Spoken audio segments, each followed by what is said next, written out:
Alexander the Great, or Alexander III of Macedon, was a young king who would grow up to conquest Persia and create hundreds of new cities and usher the Hellenistic period. He was born in 356 BCE in Pella, Macedonia, to Philip II of Macedonia and Olympias of Epirus. Alexander was taught by great minds such as the famous Aristotle in his teenage years and is credited as being a genius. In 336 BC, his father was assassinated, and Alexander took the throne as king of Macedonia. In the next decade, Alexander would continue to move into the Persian Empire, become undefeated in battle, conquer the empire, and be solidified as a godlike figure in history. Although Alexander was a very important figure in history, his great successes were due to the Macedonian army, which was a product of his father Philip II rather than Alexander himself. In this video, we will take a look at what Philip II did to ensure Alexander's success during his conquest and explore if Alexander himself was a great tactician or was only defined by history as one.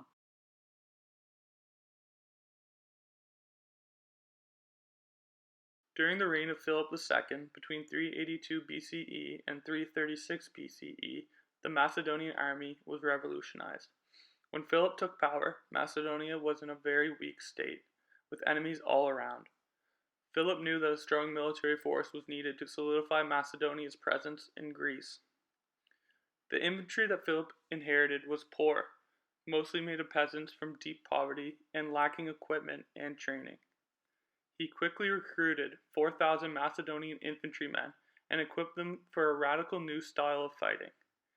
He made a blend of the traditional light and heavy hoplites, with the major change coming in the form of light body armor instead of heavy breastplates.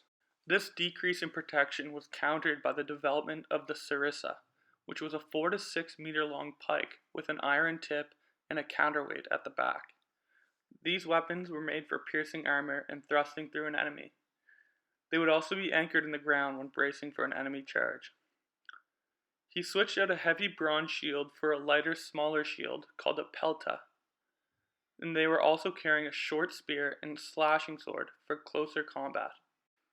These lighter infantry units were more agile and could march further distances. He also created the formation of the phalanx, which was a group of tightly packed infantrymen trained to form a 16-man deep, 18-man across square. The phalanx consisted of 128 men, led by an officer called a lokagos. With this new tactical unit, the Macedonians were able to form the wall of iron, in which every man in the phalanx would carry their sarissa upright. The first 5 units would lower their spears when engaging an enemy, creating a wall of sarissas.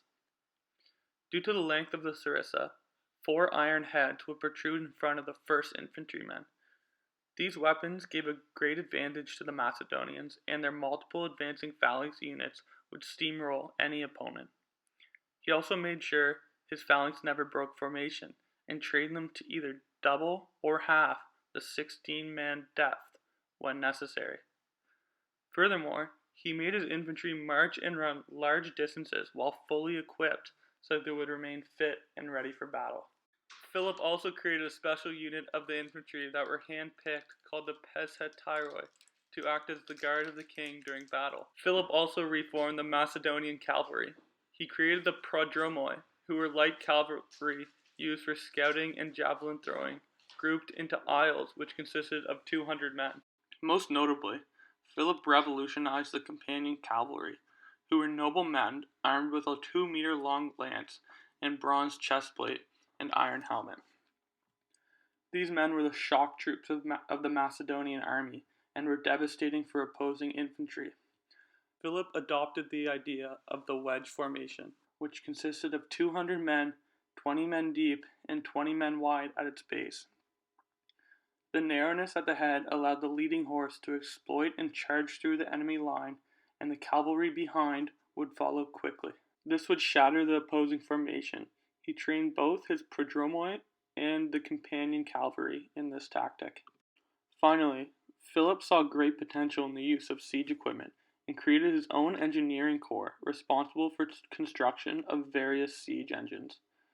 With this came the development of the oxybelus, or ballista, which was a large bow capable of shooting bolts 300 yards. Another development made under Philip's reign was the Macedonian catapult, which used torsion springs and support frames to launch projectiles even farther than the ballista. Before Philip came to power, the major city-states of Greece, Athens, Sparta, and Thebes all regarded the Macedonians as barbarians. So Philip took his new army, went south, and destroyed the alliance of Athens and Thebes at the Battle of Chaeronea to subdue the Greek mainland. He united all of Greece under the Hellenic League with Philip as supreme commander and later Alexander. Only Sparta would stay out of this league. Thanks to Philip, Alexander would have enough men to invade Persia.